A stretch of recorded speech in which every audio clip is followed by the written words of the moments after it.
there are so many internal issues in Lebanon.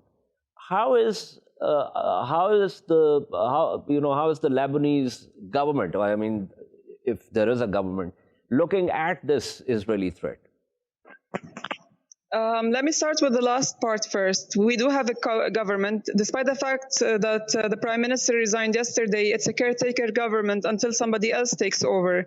And the caretaker government takes over business until basically a new prime minister and a new cabinet is appointed and elected and approved by the parliament.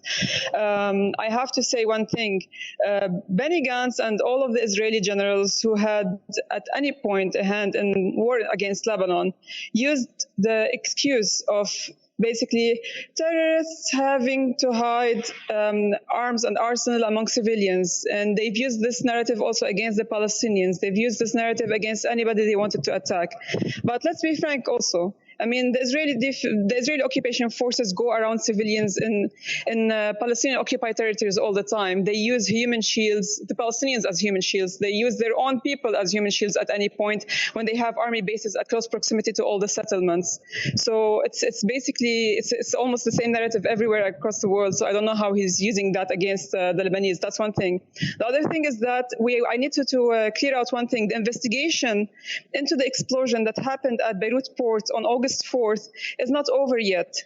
The idea is that we were supposed to have 2,750 tons of ammonium nitrate, which were supposedly highly explosive. But according to experts, the amount did not exceed more than 500 to 600 tons, which means parts of that went missing over the past 6 years. And people need to ask this question. If Hezbollah is getting ready-made missiles, long-range missiles, high-tech missiles from the Iranians and their allies, why would they want to take ammonium nitrate and then try to use it as explosives in Syria when they can use ready-made bombs that they receive, right? That's one thing. The other thing